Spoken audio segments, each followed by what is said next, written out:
Good morning बच्चों। हिंदी की कक्षा में आपका स्वागत है।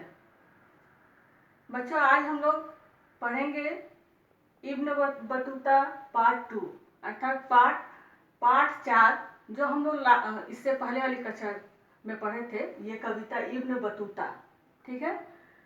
तो लास्ट कक्षा में हम लोग क्या क्या पढ़े थे, एक बार वो देख लेते हैं। हम लोग कविता पढ़े, शब्दार्थ लिखे उसका, और इसके बाद हम लोग ये वर्तनी अभ्यास किए, ठीक है। आज हम लोग उससे आगे बढ़ते हैं। कविता के बाद, शब्दार्थ के बाद, वर्तनी अभ्यास के बाद हम लोग भाषा से करेंगे। भाषा से इससे पहले भी हम लोग किए हैं, तो आपको पता चल ही गया होगा कि भाषा से हम लोग व्याकरण से संबंधित बातों को पढ़ते हैं।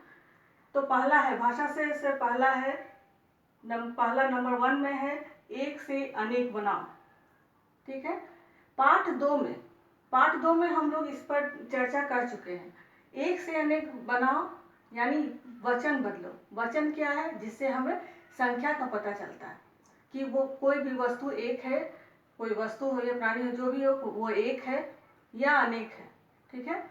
तो एक से एक वचन अर्थात एक का बोध होता है, बहुवचन अनेक का बोध होता है। तो यहाँ एक से अनेक हम लोग बनाएंगे। दुकान, दुकानें, जूता, जूते, आँख, आँखें, कपड़ा, कपड़े। आइए लिख लें इससे पहले हम लोग। दुकान, दुकानें,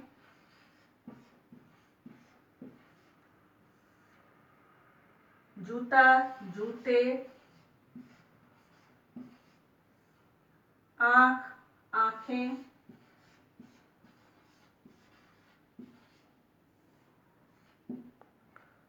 कपड़ा, कपड़े,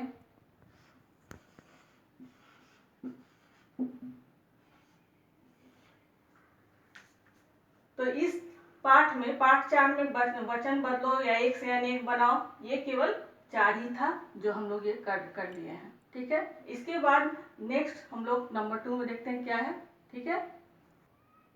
आइए अब देखते हैं भाषा ज्ञान के दूसरे नंबर पर हम लोग क्या पढ़ते हैं। भाषा ज्ञान के अंतर्गत दूसरे नंबर पर है समान अर्थ वाले शब्द, ठीक है।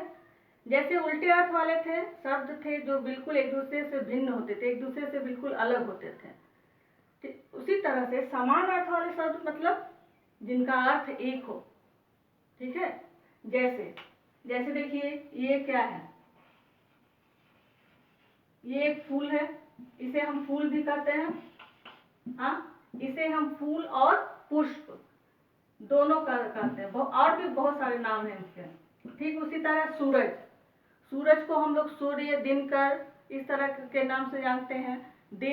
दिन को भी बहुत सारे नाम से जानते हैं, वार, दिवस। तो एक दिन का कितना सारा नाम है। इसके अलावा पुस्तक, किताब, पुस्तक और किताब दोनों एक ही हुआ। तो जो एक दूसरे से बिल्कुल मिलते हुए शब्द हैं, एक जिनका अर्थ बिल्कुल एक जैसा हो, उन्हें हम समान अर्थ वाले शब्द कहते हैं, ठीक है।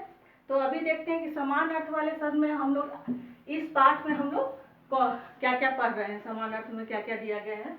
एक है हवा, हवा को हम लोग पवन कह सकते हैं। आप लोग सुने ही होंगे पवन, पवन। दूसरा है पैर, पैर को पांव भी बोल सकते हैं।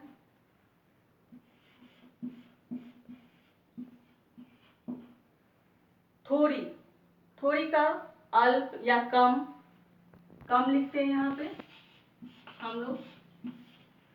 घुसना, घुसना मतलब अंदर जाना, ठीक है, अंदर जाना।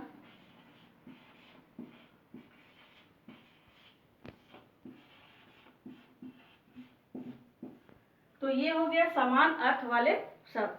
अब नंबर 3 में है मात्रा से शब्द बनाओ। भाषा ज्ञान के तीसरे नंबर पर है मात्रा से शब्द बनाओ।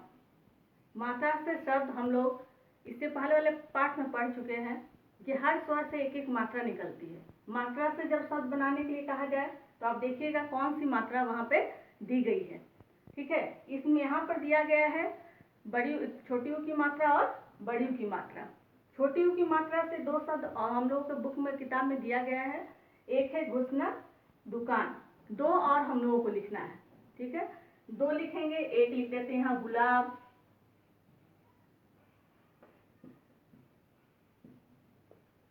एक बुलबुल,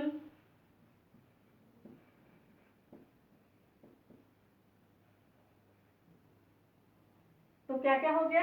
घुसना, दुकान, गुलाब, बुलबुल। ठीक है।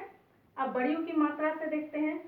तूफान, जूता, दो और मुझे लिखना है।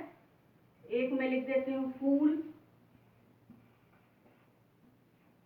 और एक चूहा। तो क्या हो गया बड़ियों की मात्रा से? तूफान, जूता, फूल, चूहा। ठीक है। तो ये हो गए मात्रा वाले शब्द। मात्रा से शब्द बनाओ। ध्यान दीजिएगा बच्चों, आप लोग अपने मन से भी शब्द लिख सकते हैं, अपने मन से भी नए नए शब्द यहाँ लिख सकते हैं। ठीक है। तो बच्चों यहीं हम लोग का भाषा से खत्म हो गया, लेकिन इसके बाद हम लोग देखते हैं क्या कर सकते हैं। वाक्य बनाओ। नेक्स्ट है वाक्य बनाओ। ठीक है। वाक्य बनाओ यानी मेक सेंटेंस। इससे ये तो आप लोग जानते ही होंगे। हम लोग छोटा छोटा वाक्य बनाएंगे। जो भी शब्द यहाँ दिया जाएगा उनसे एक वाक्य बनाएंगे। इससे पहले भी हम लोग वाक्य बना चुके हैं। जैसे आम, आम एक रसीला फल है। यहाँ 3 शब्द है, तूफान, मोची और दुकान। मैं यहाँ वाक्य बनाऊंगी, लेकिन आप अपने मन से भी वाक्य बना सकते हैं। आप अपने मन से जो बनाइएगा वो ज़्यादा अच्छा रहेगा। ठीक है। तो पहला है तूफान। तो क्या वाक्य बनाए? तूफान में बाहर नहीं जाना चाहिए। तूफान में बाहर नहीं जाना चाहिए।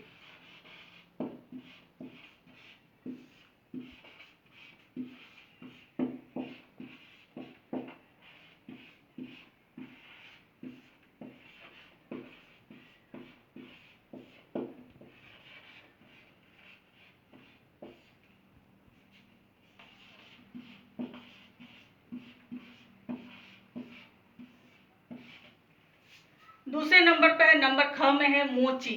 मोची क्या करता है? मोची जूतों की मरम्मत करता है। तो हम लोग इसे ही सेंटेंस में लिख लेते हैं, इसी से ऐसे ही वाक्य बना लेते हैं। मोची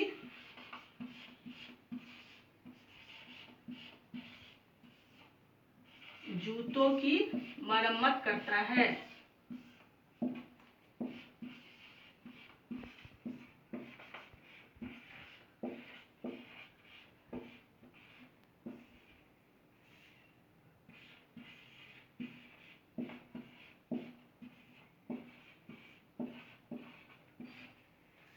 नंबर ग में है दुकान। पिताजी दुकान गए हैं। पिताजी दुकान जाते हैं ना, इसलिए पिताजी दुकान गए हैं।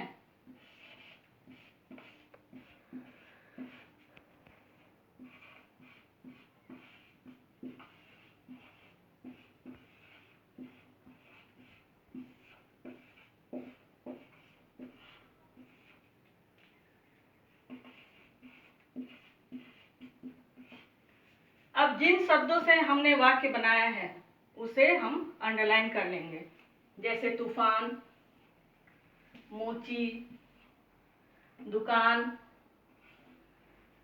जिससे हम एक बार में समझ जाए कि हमने क्या बनाया और कहाँ इसका प्रयोग किया है। ठीक है। तो ये हो गया वाक्य बनाओ। इसी तरह से जब आपको दिया जाएगा वाक्य बनाओ करने के लिए, तो आप इसी तरह से बनाइएगा वाक्य।